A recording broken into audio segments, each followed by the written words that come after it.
Hi everyone, welcome to another episode of the AI Spy. I am super excited to be back with another season. And in season two, the first topic I wanted to talk about was deepfakes. So today I wanted to take a deep dive into deepfakes. If you've read the news recently, there's been a lot of news around deepfakes and their impact. And I've been kind of a skeptic of how deepfakes can impact banking fraud. And the best way to deal with any kind of skepticism is to talk to an expert. So joining me today on my show is Professor and Chair at Rochester Institute of Technology, Matthew Wright, who is an esteemed authority in cybersecurity and adversarial machine learning techniques. Matt, it's a pleasure to have you. Well, thanks for having me on, Anurag. So, Matt, would you like to introduce or add anything to so that my listeners can know you better?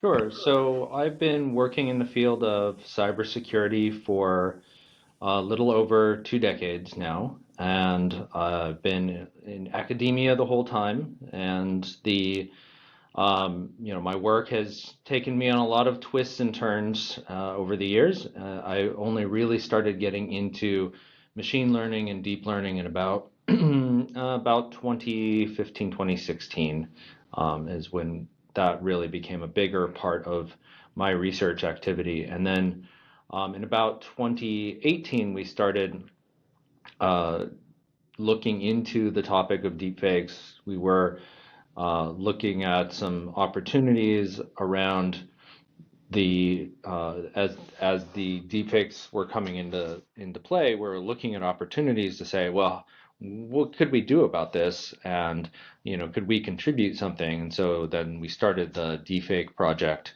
where we've been working ever since to try to detect deepfakes and work with journalists and other folks to make sure that they could use a tool that we developed, and it would be effective and helpful for them.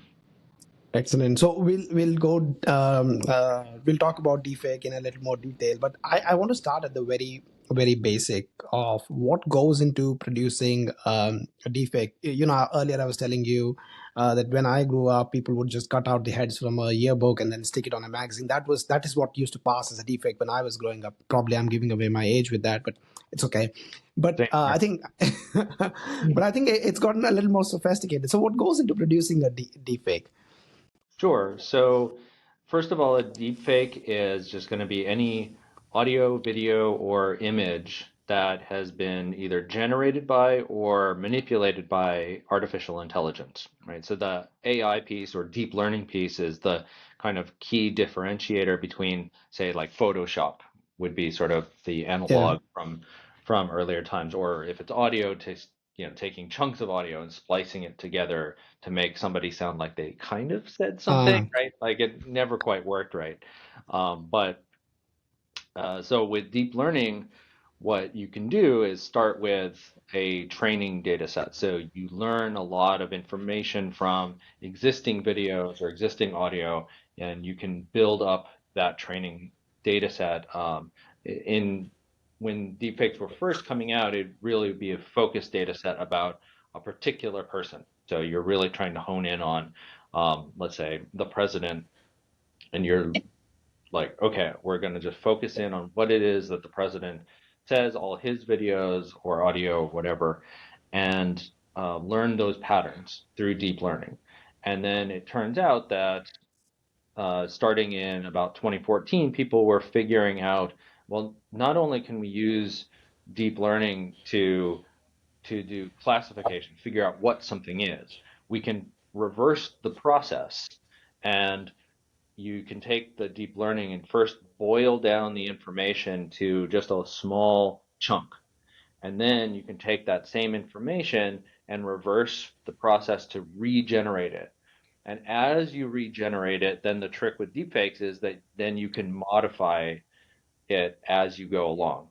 So you can, for example, take one video and you extract all the information about it. And that's, let's say, this is what Joe Biden looks like, this is what Joe Biden talks like, and encapsulate all of that into one little chunk. And then in another little chunk, you have a video of yourself. And now you're talking, right? mhm. So you get the same squeezing down of that information into just a little chunk. And then you can kind of switch. the decoder. So the decoder would be the part that takes the little chunk and turns it back into a video. And instead of doing Joe Biden to Joe Biden, you take um, what you're saying from your video, and you feed it into the Joe Biden decoder, and that's what turns it into you talking, and whatever it is that you say is what now Joe Biden says. Okay. So the process that you just described, it seems like a very involved and a complex process. And any neural net machine learning algo requires quite a lot of training data. So and you said you've been following this for close to a decade now. So what was like the inflection point where we saw that, oh, it's getting easier? Because I imagine it requires quite a lot of data to train any sort of algorithm. um, so Yeah, absolutely. So I think the big thing that came out was around 2017. We had the Barack Obama paper where they synthesizing Obama was the Mhm. lead on the paper. And basically, at that point, President Obama had been president for long enough that there were many, many videos of him and lots of data of him speaking. And they could use all of that and feed that into making a really good model. It's very specific to President Obama, but the technique, of course, could be used for anybody as long as you had enough data. So at the time, um, that was just the idea is that we're just going to feed it all the data about someone. I think what's happened over the last few years is that we are now seeing models that the whole idea is that they learn from lots of videos about lots of people. So you have lots of images of lots of people speaking. You can put all of that together, and then you have kind of a language of what it is that people look like when they're talking. And with that language, then you can say, okay, now I want a video. Here's a few images. Here's like 30 seconds of Mhm. this person speaking, and I'm going to use that as a seed and say, okay, what model now? What I want you to do is take, based on the seed, I want you to take it and make it say, and then type the text that you want, right? So all it takes is like a 30-second seed to generate a defect today. So to do deepfake audio, it Okay. takes just 30 seconds to make a really high quality deepfake audio. And if you have, the more that you have, the better. But basically, um, it's kind of like when we used to uh, test keyboards. You have the quick fox jumps over the lazy dog. Yeah. So if you Yeah. can kind of capture most of the sounds that a person would make in 30 seconds, then that's going to be basically good enough to reproduce most of what their speaking behavior looks like. If you have 4 minutes or something like that, then you're even going to be able to do better. Okay. Okay. I always feel like we all grow up in different parts of the world. We learn at different rates. So the way we pronounce a few words, like my accent, for example, is a mix of all the different countries I've lived in. Um, uh, so I pronounce different words differently, and there are unique traits that stay with me and how I speak. So when I'm delivering a 1 hour long talk, I would during I can, if it's 30 seconds, I can perfect my let's say American accent or a British accent and few words. Like how people would say top of the morning to you. So it's easy to fake when it's a very small splice, but when it's a longer, that's when I hope you get where I'm going with this. But when I feel like 30-second splice, that's too little. And is that where the inaccuracies in the deepfake arise, or one of the reasons why? Yeah, that's a great question. I think that the first thing I think about when I hear some of the deepfake audio that's come out, and some of it's very high quality, I think emotion and some of the variance that comes in speech. Mhm. Uh, Now you can tell the model. okay, for this sentence, I want the Oh, output to be, angry or excited or whatever.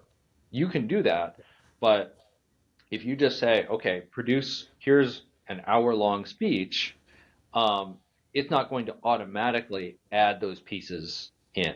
The emotion, the change of tonality, certainly so it'll not be like very accent. well, it'll be very monotonic if I don't provide those hints or guidance to the model, saying that vary it, add anger, add the emotions. It'll be very okay. So I think I get what you're saying.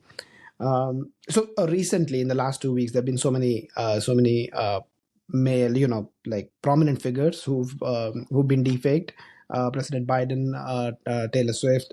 We also saw a large company in Hong Kong being defrauded, where their CFO, and I think they defect six people on in very high positions. Are there any other notable cases? You mentioned about the Obama papers. Any other notable cases that come to mind? Yeah, I think deepfakes have been applied to many different people. I think if you look on YouTube or some other platform, you can find all sorts of fun and interesting ones that are based in entertainment and movies that have been developed over the years. Um, a really high quality set of fun ones came out, I guess it's about 3 years ago now, that's on Tom Cruise. And Tom Cruise first just speaking, but then you have him, there's a video of him where he takes a golf shot. And it's, at the time, that was really impressive from a technological point of view because it's one thing when you just have someone's head facing the camera and talking. That's easy, relatively speaking. But when they're moving around is when you start to see, like, oh, like I turned my head and then Mm, like a weird, you know, yeah. angle here because what's happening underneath is that there's, the face of Tom Cruise and the face of the original person are kind of merged here. So there might be, kind of weird artifacts that come because, in particular, when you're turning your head and moving around. But they've got him, doing that, uh, doing a magic trick. And, there's these fun things that, um, that but they made some really high quality even if you're stopping it, slowing it down, zooming it in, there's very few mistakes. We have one that my student caught that apparently when he's pulling up, he's got sunglasses and he puts up his sunglasses, and just for a second you can kind of see through the sunglasses like they're not there, Mm. and like they're disappeared. So there's subtle things, but it's very tricky to spot that one. So I wanted to ask you this earlier at the beginning, but I forgot about it. So when this technology was developed, you said initially deep learning was used for classification, and then someone started to say, okay, let's go backwards. Let's try to see, let to get back to the source in a way. Yep. What was there any practical applications of deepfakes that were imagined, like other than scamming people or entertainment, or was it Sure. just pure research gut saying that okay, let's do this and see? Sometimes research is that way, so I get it, but Yeah, I think when the original idea came out, it was just, oh, this is a cool research idea, right? Um, and there are some really nice applications of deepfakes that have positive uses in society. So a good one is therapy. So there's actually companies already doing this where you can, let's say you've lost somebody and someone in Mhm. close to you has died, and you want to talk with them because there were things that you weren't able to say when they were alive, right? Yeah. And then uh, the with deepfakes, you could talk with, if you have video of them, if you have audio of them, then you could recreate that experience of talking with them, and you just need somebody sitting there to, um, you know, create reasonable responses to plug into the system, but it's able to do it. The There are some, in addition to, so entertainment is not to be totally dismissed. It's just, it's not just YouTube videos. It's also the movies. It's Star Wars and Disney, right, who are Yeah. using this.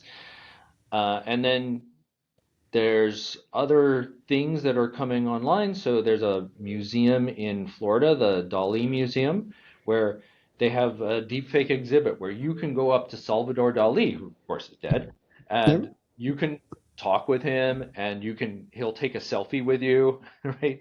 So there's a lot of cool stuff that can be done, and we're only really starting to see those potential applications. So we of course we don't want to throw the baby out with the bathwater. There are some Yep. good Yep. things here. We'd love to have some of those nice applications actually come into the world, but of course at the same time there's so much danger and cost with it that it's difficult right now. So for the longest time, I've been a big skeptic of, let's clarify. I work in banking fraud prevention, Yeah, and the topic comes up every year. People will predict that this is going to be the year when we'll see more AI powered fraud, right. deepfake or generative AI powered fraud of late. But I've been a skeptic for a very long time, and until recently, even today, I'm still skeptical because yes, there will be the one-off cases, but to I always think that we will never see this at scale. And my reasons being that one is the traditional methods still work today. People are still stealing checks, counterfeiting checks, and they're making quite, I mean, the fraudsters, they are able to do that at scale. The identity theft and all the traditional methods that they have developed over the years are still working very well. So why would now I switch and try something different? And secondly, I've always believed that the cost that or and the time and cost and effort that someone would have to put into generating deepfakes or generating AI based fraud would outweigh the benefits of it. Um, but I'm now almost a fence sitter. I'm on the edge. I'm not sure. Given what we've seen last week with the company being defrauded $25 million, I'm not sure. So, on based on your analysis, is there a cost to benefit ratio? Is it getting cheaper, easier to generate deepfakes and more convincing ones? Because I've seen a few. Like I went on DID and HeyGen and I was able to generate a few, but there are telltale signs you can easily spot and say that yeah, this is a fake. And if I can tell them, more sophisticated machines can also detect those. So, but based on your research, have you seen that this is the amount of effort and cost it takes is it's getting cheaper and easier for Yeah, people to produce? absolutely. It's definitely getting cheaper. And so, for example, and let's start with voice because I think that's where, Hmm. especially when it comes to fraud, as we see with the Hong Kong example, that's exactly the like perfect application here. If you're, first of all, you can go online to 11 Labs or several other of these sites. They produce very high quality audio. If you can give it just a reasonable length clip, well, now we're talking about, chief financial officer or CEO or someone else of that type of stature. Guess what? There's probably YouTube videos of them giving a talk, right? Yep. So, especially for the larger companies, which are going to be the better targets. So, okay, so there's the raw material is available. The tools are available. Some of them you can use literally for free. To get a certain, you're limited on like how much can you get out of it, and so on. But you pay a relative, especially if we're talking about millions of dollars of fraud, a tiny amount, and you're able to use the tools to generate this audio. It is the case that the companies who produce these tools often will put out like a detector that specifically detects their audio. But if you're on a phone call, you're not running a detector. Right. Mm. So what are you going to do? You're being told using, basically standard scam phishing type of techniques that there's urgency, that there's something needs to be done quickly, and you don't have time to even if you could be like, okay, hold on, let me record your voice, which is weird. and you probably shouldn't be doing for all sorts of other reasons. And then I'm going to feed that into a deepfake Yeah. detector, and maybe I put it into the wrong one. Like, oh, you're using this company's, and it's Right. actually 11 Labs, and it's like, oh, okay, well, I got the wrong one, and it didn't detect it correctly. Like, these are not things that people are used to having to do. So on that front, the audio front, I see this as probably uh, a big growth area if you're if you're investing in bad guys scamming, then this is I think a very likely area to grow. If you get outside of audio and you go to like video, then the technology hasn't caught up yet. Mm. It is. Uh, it's going to come in, it's going to be not quite as good. Could you make it so that people believe that it's a Zoom call? I think we're getting there, but it may not even be needed as long as you can leverage audio. If most people are used to using phone calls anyway, then I think that's going to work for quite a while. So there, I would be pretty concerned. Okay. Yeah, so I think audio is a preferred method of attack. So the banking contact centers are all call based. They would ask you verification details, which can easily be found online through the data breaches. So I think fraudsters, I do see that there is some that could become a method of attack at scale. That more and more audio fakes are generated, and that those are used to call in the contact centers. But there are companies who are putting in software to detect the audio in real time. But like you said, there are so many different decoders that you don't know which one to use, and there could be an opportunity there for them to exploit it.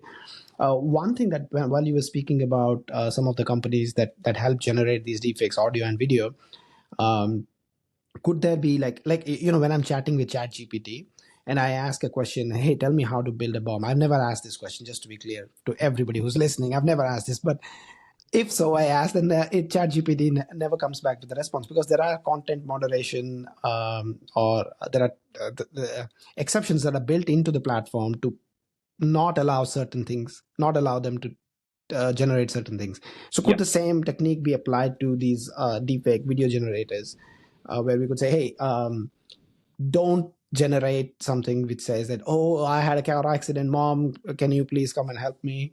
Can you wire funds to so and so? Yeah, some of those guardrails might be effective. But I guess two caveats. Number one, there's lots of people who are figuring out all sorts of ways to get past guardrails as it is when you're talking about ChatGPT and these other models. So it's unclear that we've even found the right guardrail solution to really be effective. And then the other thing is that some of these models are going open source or being stolen, or Hmm. there's techniques to even just use queries to test the model until you get enough information that you can reproduce it. There's a lot of ways that people can get their hands on equivalent models that are doing just as well, but and then run them on their own infrastructure or steal someone else's access to someone else's infrastructure and run it.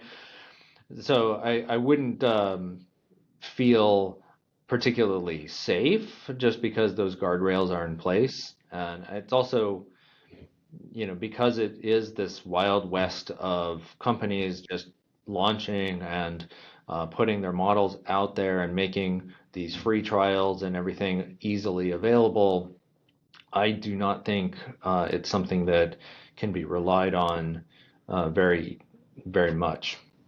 Okay. Uh, One last question before we jump into deepfake is I read something about fingerprinting that you could generate. You know how photographs used to be watermarked. Yeah. With the same similar technique could be applied to audio and video files, where we add a watermark or a fingerprint, which makes it hard to generate a fake out of that, or you at Yeah. least can be used to tell. Is that something that's possible?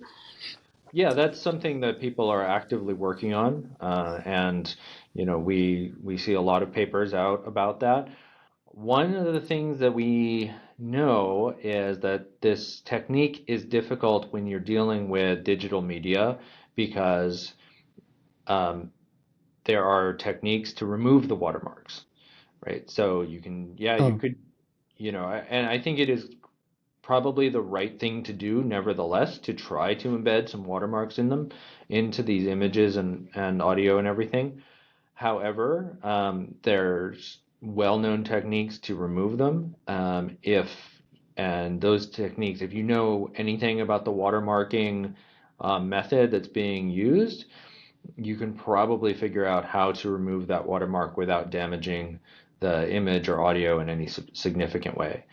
Unless those watermarks, like the other trade-off point is that you can make the watermark so big that it becomes visible or audible, but then of course you can't use the tool for a lot of the purposes you would want to use the tool for because it'll yeah, it'll mess up that image or audio. So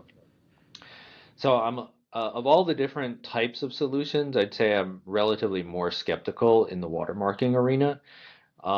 I'll give you another option, which I think has more long-term promise, which is having, let's say, every camera and every microphone that's out there in every phone and every computer, etc., comes embedded with a little chip. And every time it gets a recording, it saves that with a uh, the saved file always will have a little signature with it that says this hmm, is the data that was generated here. And then whenever there's questions about is that video real? Is that the real thing? That if it is legitimate, someone would be able to put that original signature for the original content, make it available to someone to review, to check. And okay, that content provenance is what it's called. And I think that that has more hope. Now, obviously, that's going to take some time before every phone, every computer, and every device, both for audio and video camera, all have those chips in them. And before, at the same time, you have to have, every major platform, social media company, everything having something to like check yeah, everything to decide whether it's been validated. If it's validated, is hmm, it gonna have a green, stamp on it? What that mechanism is going to be? But at least that has, that what that gets us to is a point where if it doesn't have the green stamp on it, then you should think that it's probably been manipulated somehow or another or AI generated. And then it's like, if this is for entertainment, then it's for entertainment, that's fine. But if it's for, if it's supposed to be news, if it's supposed to be, you know, a world leader yep. talking, then you go, okay, well, that shouldn't, it doesn't have the green stamp. It's not real. Someone generated that. We just move on. Yeah. So now let's switch to something a little more optimistic. We've been talking about how people can generate deepfakes, but let's talk about the deepfake project that you and your team have been working on, which will put a fight against deepfakes, will help in detection. So tell me more about what the deepfake project is and the motivations behind starting this project.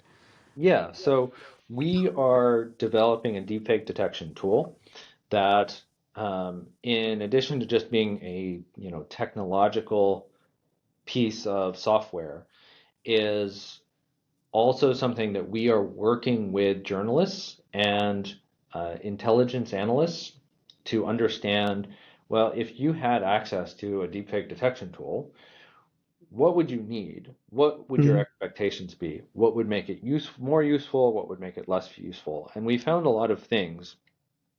So, for example, even if, so it turns out the easy thing to do, and I think you kind of hinted at this earlier, is if you can basically create the deepfakes yourself, then you would be able to create a whole data set, Hmm. and then you'd be able to train a deep learning model on, this is what fake ones look like. Here's a bunch of real ones, and you can distinguish between them. And it Yeah. does turn out that that works pretty well and is generally pretty accurate. But it turns out at the same time that journalists and especially intelligence analysts do not trust it because it is a black box and it will not tell you exactly why it made a Hmm. choice.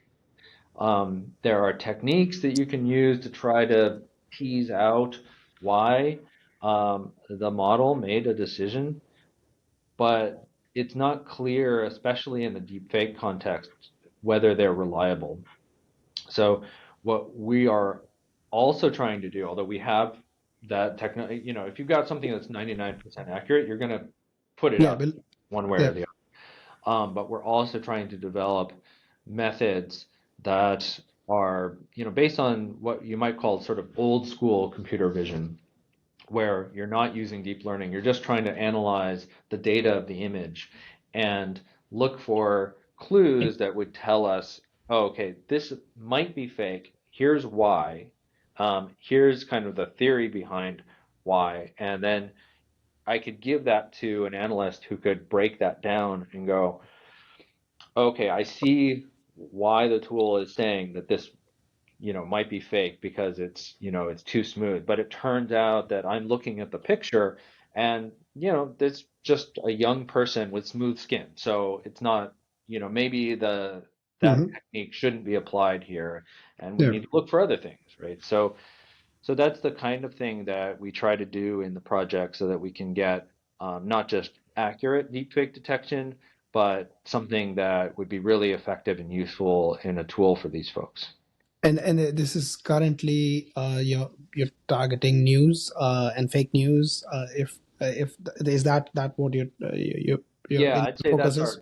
that's our biggest emphasis. Like I mentioned, the working with intelligence analysts is really not that different fundamentally, in terms of what they would want to know if they saw a video and weren't sure whether it's fake. I guess a key difference is that an analyst sitting in, let's say, the Pentagon or something, is not going to go and talk to the person who put out the video. Probably they're not going to have that type of resource. Whereas that's the first thing a journalist is going to do. But at the same time, the intelligence analyst probably has more back end technology available to them. So there's kind of Right. that trade-off. We're trying to make some of that technology available to journalists. So for free so that they can use it and benefit from it without needing to, given how strapped many newsrooms are for resources. We think that that's a very important thing to be able to do. And in what phase of your development are you? Are you already in like a beta? You've testing it actively with some publications, some news media. Right. So yeah, we have both. We've put out some publications. We have some, models that we've developed, and we've got those running on the tool now. Um, we're developing other techniques, like I talked about with the explainability and trying to make sure that people can not just know whether the tool thinks it's fake, but why. And so those are still being developed. And then, we have the tool available to journalists. So if they want to reach out, they can go to defake.app and Hmm.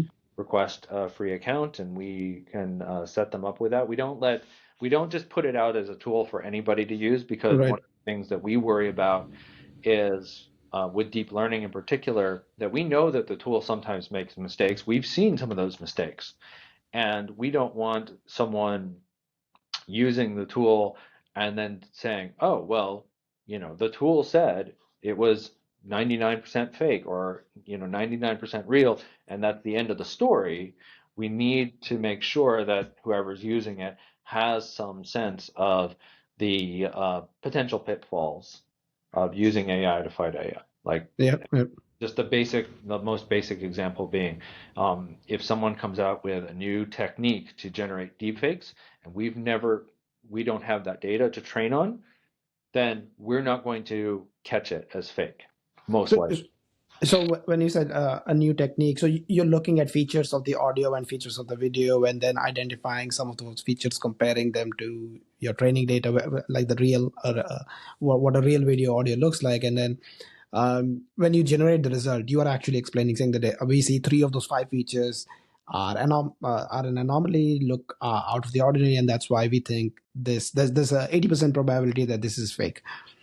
It's something like that. I Yeah, know I I'm think oversimplifying it, but well, yeah. I think what you have specified is kind of what I think our ideal version of the tool would be, because it is hard for us right now with our, black box deep learning to say, well, what are those three things? What are those Hmm. five things? And there are some indicators that can be used, and we have some of them that we're building into the tool, but we're not there yet, I would say, in terms of really being able to provide convincing evidence that, of what, okay, your tool says that this is fake, but why do I believe Yeah. that? Yeah. And that sounds, see, I work in like I said, work in banking fraud prevention and anti-money laundering. So when we in this field, when we started in my field, in the bank, the financial crime prevention field, when we started using machine learning initially, this was the same challenge that we had. Our machine learning models were predicting transactions to be fraudulent, transactions to be potential money laundering, but we were not able to explain why. Right. We said that this and they were like, why should we believe you? And many iterations later, the explainability was built into those models, and now it is widely accepted practice. But yes, the explainability is great, but I think you have to start somewhere, and I think you're going to the process where they're being manually reviewed. Those things are the results are being manually reviewed, and somebody says, yeah, I think this is a deep fake versus this is not a deep fake, and those reasons that they are providing you, that's again training data to improve the algorithm. So I think you're on a great path, and I think in an election year, your tool is going to be, I am hoping, will be widely used by journalists, and Yeah, it they'll would be great if it didn't need to be widely used, but I I have hope a I so. have a Yeah. good I have a feeling that it's probably going to be. Yeah, yeah. Given that what we are already seeing, I think, and it's we are in February. By June, I know I shouldn't say this. Like I said, like you said, I really hope that it shouldn't be, but I have a strong suspicion that we will see quite a lot of deepfakes when it comes to the electoral process. Matthew, it was a pleasure talking to you. Thank you for taking time out today and sharing all your insights. And really, really great work that you and your team are doing. And I can't thank you enough for joining the session today. Yeah, it was a pleasure talking with you, Anurag. Yeah. And so, listeners, that was our deep dive into deepfakes. So, if you're listening to this and you found the episode interesting, please like, share, subscribe on your. We are on all of the popular streaming platforms. We are also on Instagram, so follow us on Instagram for short videos, nuggets from. If you don't want to listen to the whole thing, follow us on Instagram where you can consume short bites of the same episodes. I'll see you again next week with another A-lister. Until then, signing off. Thank you.